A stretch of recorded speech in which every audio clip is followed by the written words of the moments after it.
Bom dia, pessoal. Boa tarde, boa noite. Eu realmente voltei. Eu tava meio doente, meio sem tempo. Depois fiquei doente de novo. Depois fiquei sem tempo de novo. A vida não é fácil. Mas quem disse que seria, né? Eu sou um pessimista. E por sinal, eu tenho que admitir que eu deixei de ser pessimista por um tempo e foi uma porcaria. Eu virei um hedonista, uma pessoa totalmente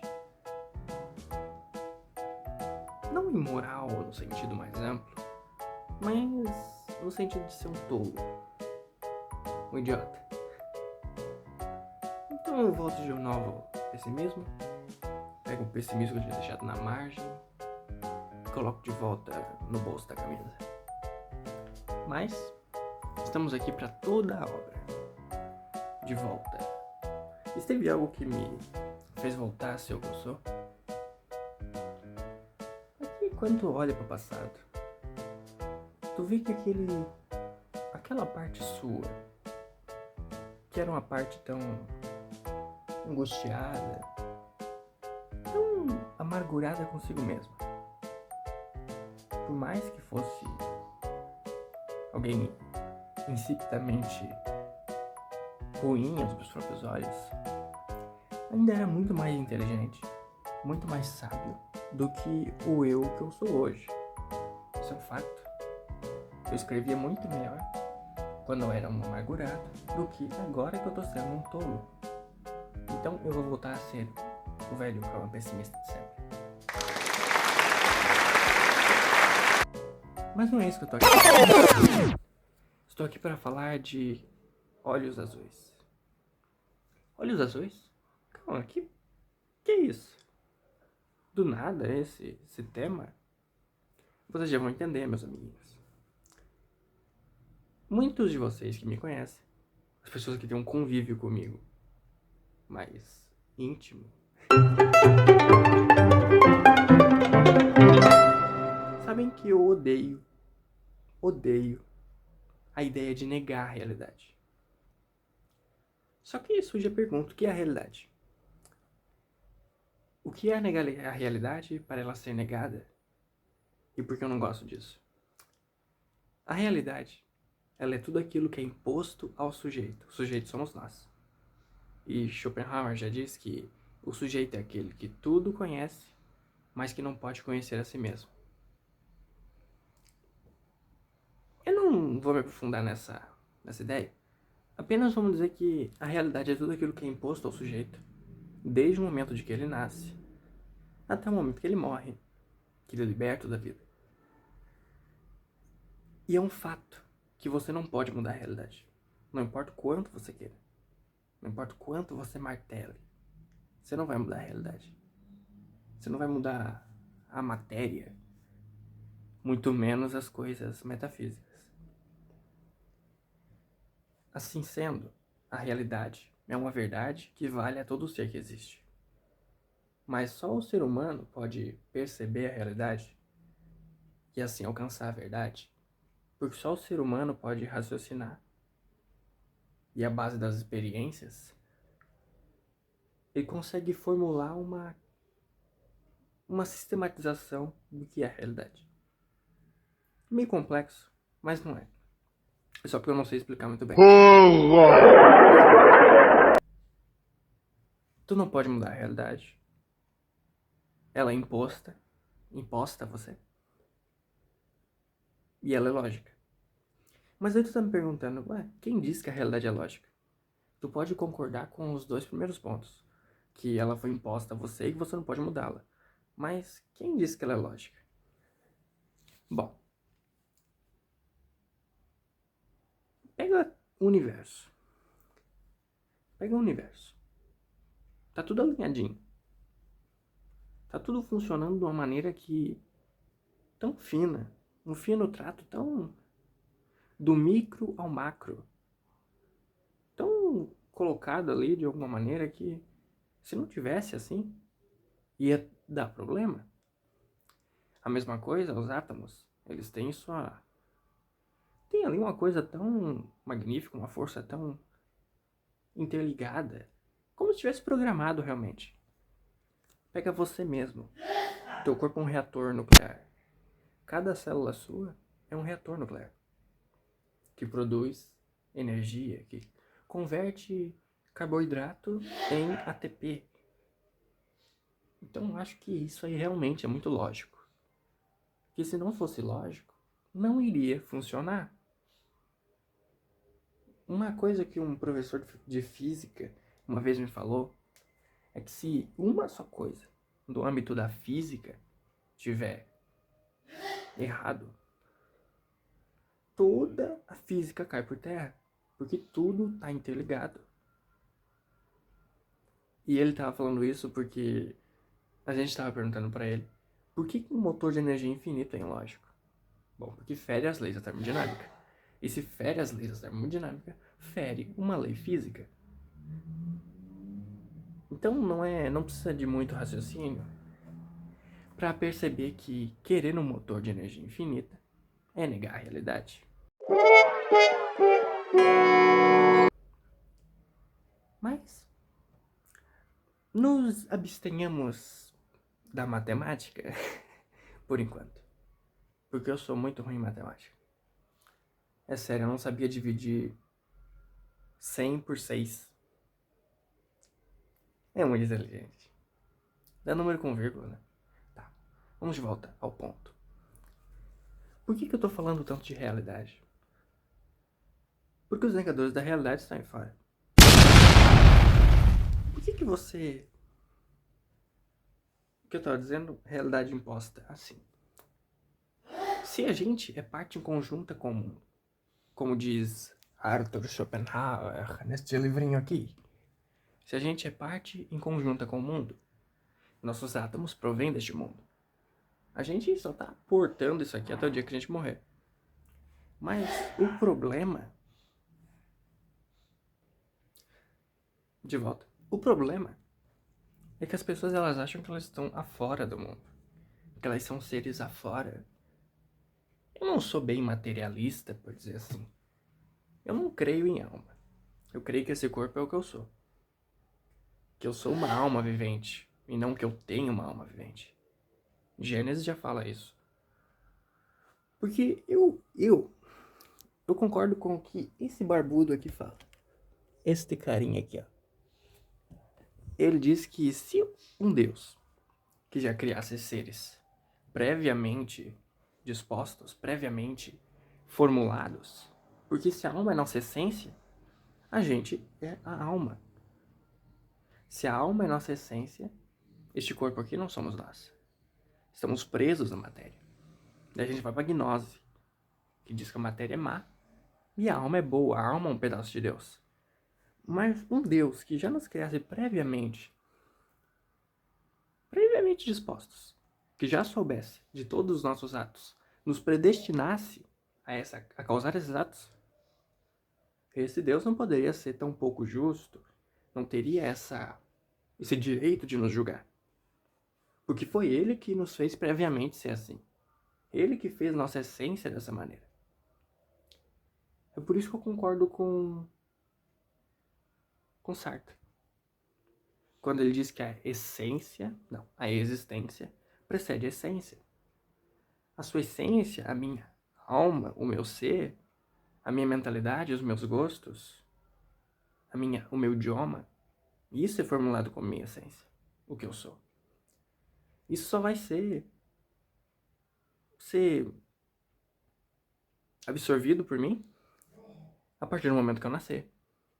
Porque a minha existência e os meus átomos já existem antes do meu nascimento.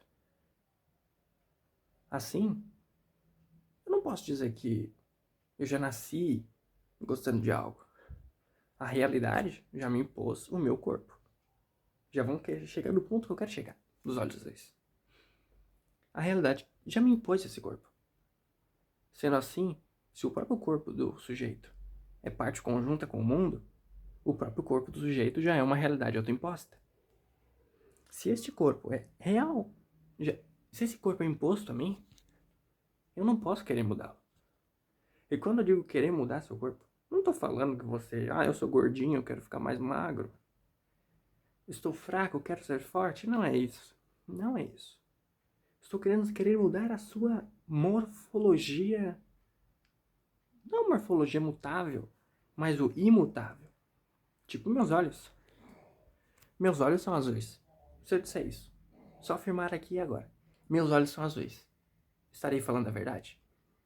Não, não vai ser a realidade. Por mais que eu martele nessa tecla, por mais que eu diga, meus olhos são azuis, por mais que eu te coaja, que eu brigue com você, que eu te engane, que eu te pague pra dizer que meus olhos são azuis, eles não são azuis. E por mais que eu coloque uma lente de contato, por mais que eu faça uma cirurgia incrivelmente cara, dolorosa, perigosa, pra mudar a cor dos meus olhos, de castanho pra azul, não vai ser a realidade. Eu posso estar enganando o mundo inteiro, mas não vou enganar a mim mesmo.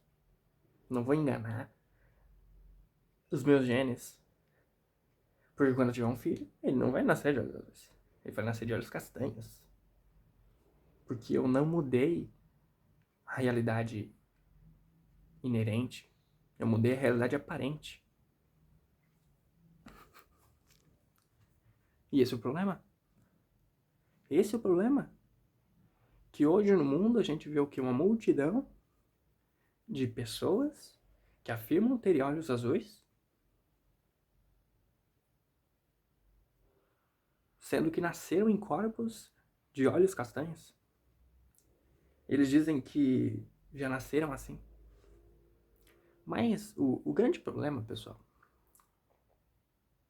se eles já nasceram assim, então este corpo, se eles nasceram de olhos azuis, em corpos de olhos castanhos, é como se a essência deles, de olhos azuis, estivesse aprisionada em um corpo de olhos castanhos.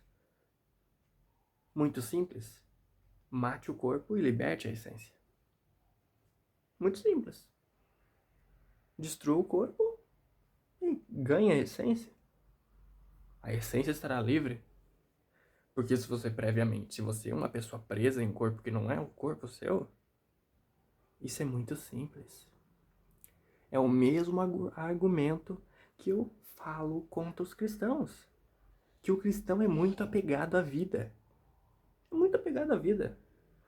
Ele crê que vai pro céu depois que morre. Mas é tão acorrentado, tão agarrado a isso aqui. A esse mundo de pecado. É por isso que eu digo que eu sou uma pessoa muito de bem com a vida. O meu O meu lema é morrer é lucro. Morrer é lucro. Olha com o mundo. O mundo é bom? Nem um pouco. Mas somos nós que deixamos o mundo ruim. Se a gente sumisse, os animaizinhos iam estar muito felizes. O ser humano, esse é o problema do ser humano. Somos negadores da realidade. E a imoralidade nasce com a quebra da realidade. Quando você nega a realidade, você está automaticamente promovendo a imoralidade. A quebra da lei. E o pecado é tudo aquilo que é contra a lei. Se uma realidade já está imposta a mim, exemplos de negação da realidade. Querer que meus olhos sejam azuis, sendo que eu nasci de olhos castanhos. Nadar contra a correnteza. Pular de um prédio e dizer que vai voar, porque você se acha o Superman. Querer voar, porque você se sente um pássaro. Esses são exemplos de negação da realidade. Dar brócolis pro seu gato, porque você quer que ele seja vegano, sendo que ele é um animal carnívoro. Isso é negar a realidade. E esse é o problema. Porque quanto mais você quer lutar contra a realidade, tu não tá lutando contra o sistema. Tá lutando contra a verdade. E eu já disse isso, a verdade não é boa nem má. A verdade é a verdade. Se a verdade os matar, deixa-os morrer, já dizia Kant. Então eu acho que você não pode lutar contra a realidade. Tu não tá lutando contra o sistema. Tu tá dando soco em ponta de faca e querendo que a faca se machuque. É muito simples isso. Não tem nem muito o que falar. É apenas o óbvio e o aparente. O status quo só é novamente elevado. Você não vai chegar num canil e ver gatos miando. Eu já falei isso aqui em outro vídeo. Mas eu gosto de fazer os vídeos grandes, tá? Não perturba com o tamanho do meu vídeo. Não quer ver? Sai fora. Bom, a vida é assim. Eu tô falando com você. Você que nega a realidade. Qualquer jeito. Não só precisa ser dos olhos azuis. Porque eu não tô falando de olhos azuis. Se a vida é dura, a vida é a vida. A vida é a vida. Cada um tem sua própria verdade. Não. Se a verdade é relativa, a mentira é unânime. Não existe mentira. Se não existe verdade, não existe mentira. Se tudo é verdade, tudo é mentira. A mentira não existe. Estamos tão nessa encruzilhada. Se eu quiser que 2 mais 2 sejam 2, se eu quiser que 2 mais 2 sejam 5 e não 4, vai ser a verdade? Não vai ser. Se o mundo inteiro acordar de manhã e disser, eu quero que sejam 5, estamos felizes com isso? Estamos concordando unânime com isso? Não vai ser a verdade. Porque a verdade não depende de nós. Não importa se tem uma multidão querendo que tal coisa seja verdade.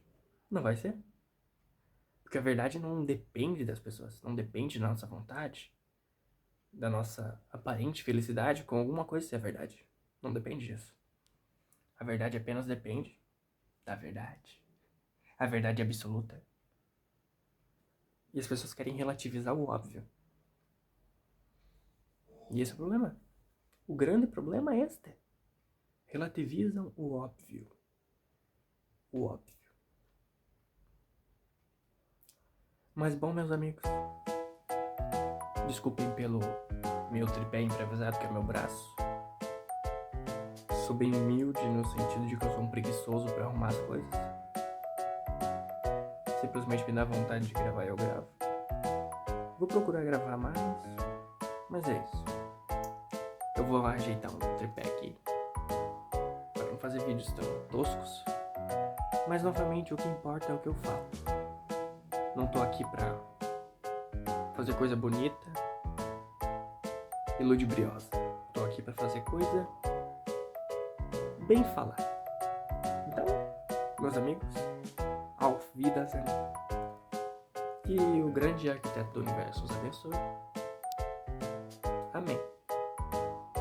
Cuidado com eles.